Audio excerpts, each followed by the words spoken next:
Resembling an actual hospital bill, the statement demanded an immediate payment of $7.5 million for the treatment of undocumented aliens who had sought emergency care the year before at Thomason General Hospital, El Paso's only public medical facility and the one closest to Mexico.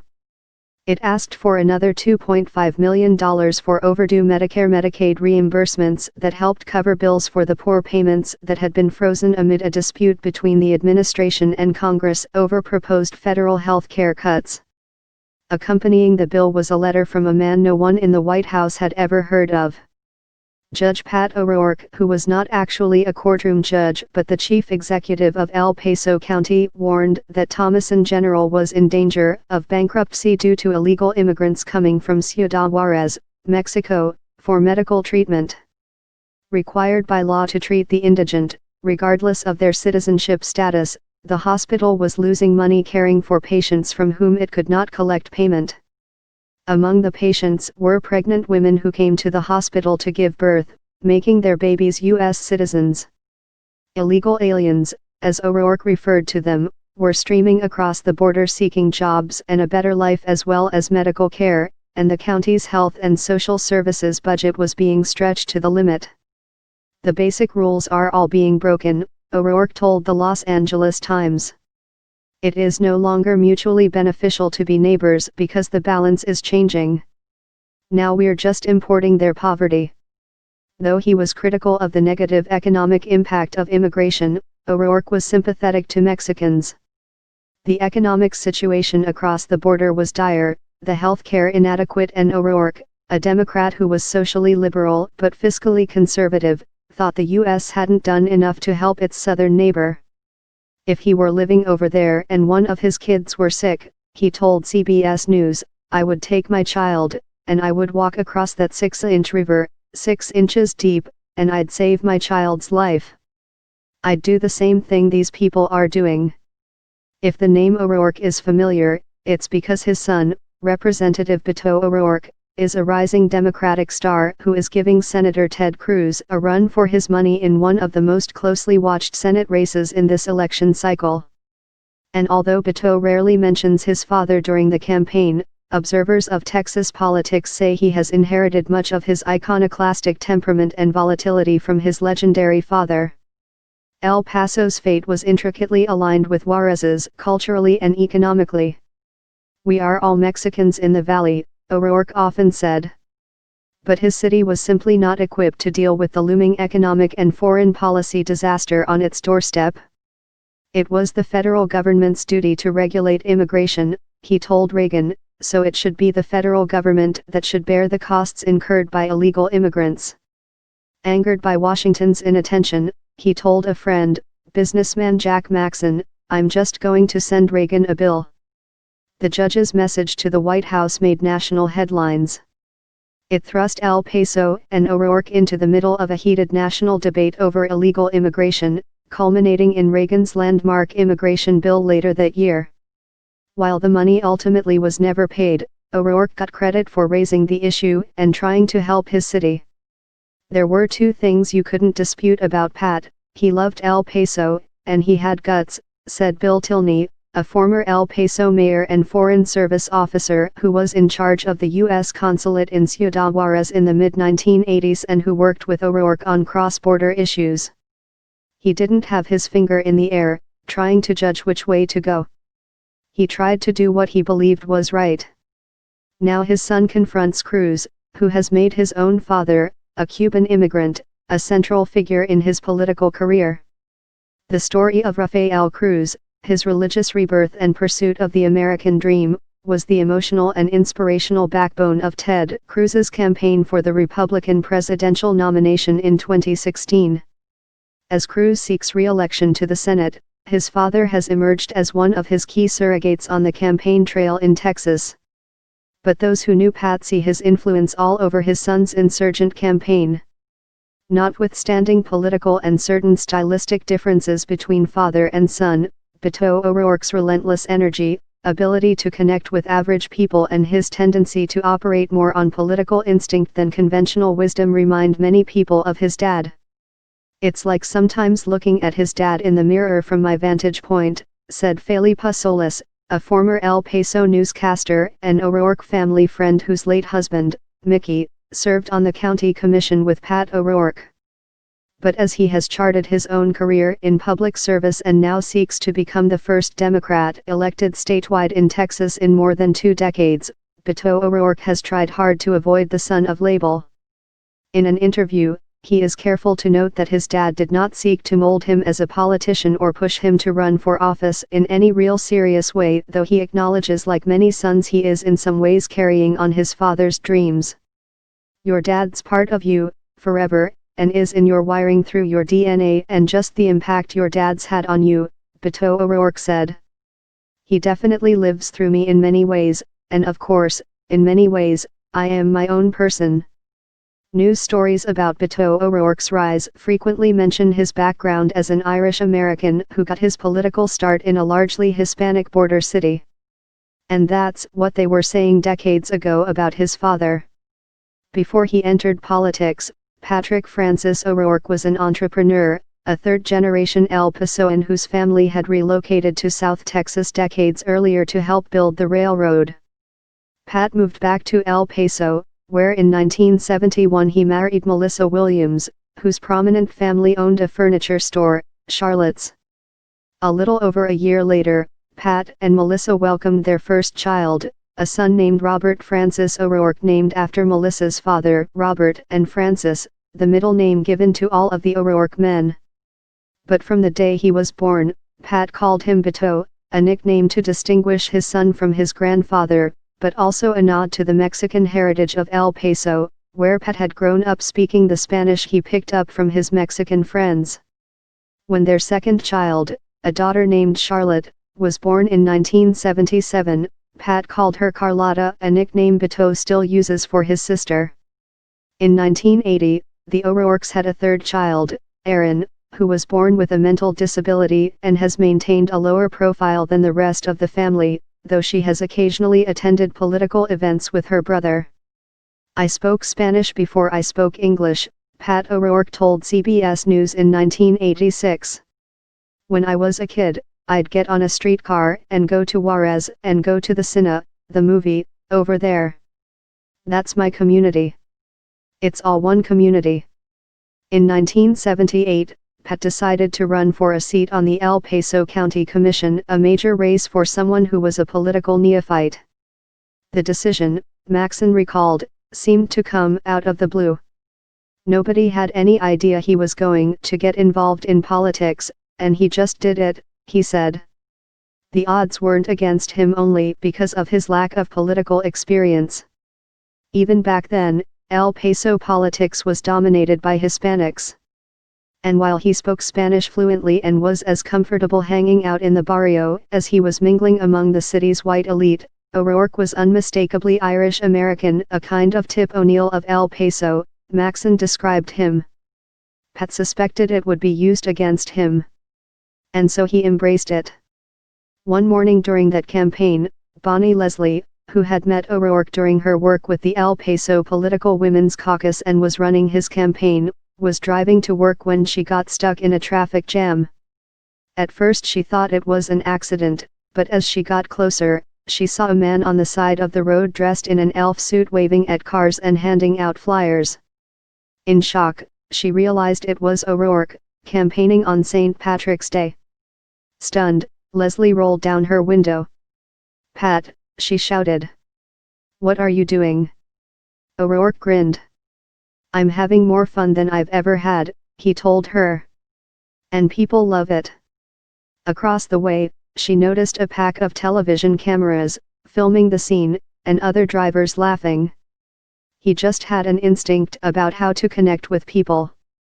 It wasn't just work and drudgery and worry and fussing the way a lot of campaigns devolve into. It was fun. He had fun, Leslie recalled. "Pat ORourke was the best candidate I've ever worked with. The best candidate I've ever seen except for Beto." ORourke won the race, to the surprise of political insiders. And 4 years later, in 1982, he set his sights on a higher seat, county judge, a position that would effectively put him in charge of El Paso County government. His opponent was a well-known Hispanic city councilman who had been entrenched in city politics for years. The race soon got ugly in ways that are surprisingly similar to the attacks that Beto ORourke has faced in his race for Senate. During the campaign, Pat O'Rourke's opponent questioned his patriotism, telling voters O'Rourke had years earlier burned an American flag at an El Paso political rally, although he offered no proof. O'Rourke angrily denied the charge and sued his opponent for slander, a lawsuit that was eventually settled out of court. Beto ORourke has attributed his blue streak, "We have to win this effing election," he regularly tells voters, to a lack of discipline. But he also admits it's probably an inherited trait from his dad, a world-class swearer whom he said could string together so many variations of four-letter words in general conversation that it could shock even the most profane people. "That was my dad," Beto ORourke said. Pat won the race for judge, but he was soon caught up in controversy. In early 1983, while installing a police radio in O'Rourke's car, two sheriff's deputies discovered a condom half full of a white powder in the vehicle's glove compartment. A superior ordered them to flush it down the toilet, later explaining that he believed the substance had been planted, possibly by one of O'Rourke's political enemies. O'Rourke insisted he had no earthly idea what the substance was or how it had gotten into his glove box. He offered to take a lie detector test to prove his innocence and pointed to his relentless health regimen as a cyclist who rode thousands of miles around the country every year and a runner who spent his mornings before work jogging around downtown El Paso. He couldn't do that and be a drug abuser, O'Rourke told reporters. When a grand jury was convened over the incident looking into police misconduct, not O'Rourke's, the judge worried about long-term damage to his reputation. "The whispers had already set me back," O'Rourke told reporters in 1983, and no matter what the findings were, he'd likely never be truly cleared since the evidence had been destroyed. "I am very concerned about what this may do to my family, and my ability to do business in the county," he said. He was right. Though Pat remained popular with his constituents, rumors of drug abuse and excessive drinking dogged him for the rest of his life and decades later, have become fodder for conservative blogs digging for dirt on Beto ORourke and his family. But those close to Pat wave off the allegations as nothing but gossip. "Anyone who knew Pat knows that's just not who he was," a friend said. Pat ORourke could be eccentric. Bruce Leslie, who was O'Rourke's top assistant when he was county judge, recalled his boss occasionally showing up at meetings in his jogging clothes, sweaty from a workout, startling people who hadn't met him before. But he was such a people person and had this great, huge personality. "It would just take up all the room," he said. They didn't always get along with him, but everybody loved him. When the elder O'Rourke roamed around town, he often took along his young son, Beto, giving him a first-hand education in his future career. "He had this real joy in public life, in meeting people and representing people," Beto ORourke recalled. But he admits he didn't find the same kind of enjoyment in it. "In some ways, I really hated it," he said. While Pat was charismatic and outgoing, his son was reserved, more like his mother. Pat would nudge Beto, suggesting he go say hello to this person or that person, his son recalled. "It was the kind of stuff you don't want to do when you are 10 years old, unless you were really into that. And I wasn't. I was an awkward and shy kid, so it was the last thing I wanted to do, but now I can look back and bless my experience in it." After 8 years in county office, Pat ORourke didn't run for re-election, telling friends that he didn't believe in politics as a career. In 1987, he returned to the private sector, where he worked as a consultant, dabbled in real estate and tried to launch a few new ventures over the next few years.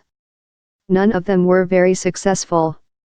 In 1992, Pat, seeking a political comeback, launched a bid for Congress, but this time, he ran as a Republican, shocking many of his friends and political allies. Running as a Republican in deeply Democratic El Paso was a political suicide mission, even for someone as well known and respected as O'Rourke. Explaining his change of heart, he said Democrats were hostile to business and had abandoned fiscal restraint. "The party left me behind," he said. O'Rourke lost that race and 2 others in later years. Beto O'Rourke didn't talk to his father about his political transformation. In 1988, 2 years after Pat had left public office, Beto, then 15, transferred from El Paso High School to Woodbury Forest, an all-male boarding school in Virginia. Beto O'Rourke admits he left El Paso largely to achieve some distance from his father. Part of it was the typical teenage experience of children at odds with their parents. While they had bonded over a mutual love of nature, Pat had been taking his kids, since they were babies, on hikes through nearby national forests and on long-distance bike rides. They had less and less in common as Beto entered his teenage years. Pat was outgoing, Beto was shy. While Pat was obsessed with politics, Beto wasn't interested. He sought refuge in the burgeoning punk scene in El Paso, something his father, a country music fan, didn't understand. In the midst of his own midlife crisis, Pat clashed with his only son, who for his part struggled to get out of his father's shadow. Pat consumed all the oxygen in the room and had high expectations for his son, a family friend said. And while Beto loved his dad very much, he didn't have room to breathe. He was this larger-than-life personality and presence, and we did not always get along or see eye to eye, even at a young age, Beto O'Rourke said. "I knew it was going to be better for me, better for everybody, to be out of that house." Moving first to Virginia and then to New York, where he attended Columbia University, Beto O'Rourke did not expect to return to El Paso. After graduating in 1995, he stayed on in New York, where he worked odd jobs and considered a career in book publishing. But in a path that echoes his father's own journey, in 1998, O'Rourke felt drawn back to his hometown, finally seeing the potential his father had always seen in El Paso. Pat was there waiting. "In a lot of ways, I think Pat did what he could to help El Paso flourish because he wanted to make it a better city for his kids," said Felipa Solis. "He believed so much in Beto, knew how smart he was from a young age. I think he was always hoping he would come back and do his thing in El Paso." In summer of 2000, Pat O'Rourke, who had done several cross-country bike rides, launched one again, this time on a recumbent bicycle, where the rider sits in a reclined position close to the ground. He maintained a diary of his journey, from Oregon to New York, on the Stanton Street website, where he wrote of the people he encountered and offered up political ideas for El Paso based on what he'd seen and heard in other cities. "One of the most interesting things of my adult life is how many people have come up to me to tell me that my father was their best friend," Beto O'Rourke said. "That tells you how extraordinary he was. He loved being alive, he never wasted a minute, just loved being with people and working with people." After Pat's sudden death, his friends saw a change in Beto O'Rourke. He took up an interest in politics, and after considering a run for county judge, his dad's old job, he ran for city council, taking on a well-known incumbent and mounting the same kind of aggressive ground campaign that had helped his father win. He knocked on thousands of doors, including in the barrio, going to places where politicians did not always go the same blueprint he's embraced in his unlikely race for Senate. The shy son of Pat O'Rourke was suddenly as charismatic as his father. "I think Pat would be astounded by how well Beto has done but not surprised. He always knew the potential was there," Jack Maxon said. Beto O'Rourke sometimes struggles to talk about his father. On stage last year at the Texas Tribune Festival in Austin, the congressman was asked how his father's time as a public servant had informed his own service. The lawmaker choked up and could barely answer. "Though it's been more than a decade since his father's death, the pain is still there," he said in an interview. 2 weeks ago, the congressman was home in El Paso. It was his first morning off in weeks, coming after more than a month of crisscrossing Texas in a rented pickup truck followed by trips to New York, Washington, and Los Angeles to raise money and publicity for his unlikely campaign. He had barely seen his wife, Amy, and their 3 kids. He was emotionally and physically exhausted, but there was no time for a break. He had to fly to Houston for a town hall and then on to Dallas, where he would meet Ted Cruz on the debate stage. He suddenly felt drawn to visit his father's grave. O'Rourke couldn't explain why. Something was pulling him, and he just needed to go. So before his flight, the congressman drove out to the cemetery on the western side of the city, not far from the road where his father was killed, to that old cemetery nestled in the desert valley not far from the Mexican border. It was the first time he'd been there in a couple of years, the first time since had the wild idea of running for Senate. He thought about the strongest memories he had of his dad, of their backpacking trips, of walking in the mountains, just the two of them and nature. He thought about the person his father was and wondered what he would be thinking about all of this. He was the most fiercely independent person, to a fault. He did not care who he pissed off and was always focused on doing the right thing, O'Rourke said. He found such joy in public service, and that was such a powerful example for me. Find the joy in this. Find the joy in this, and whatever you do.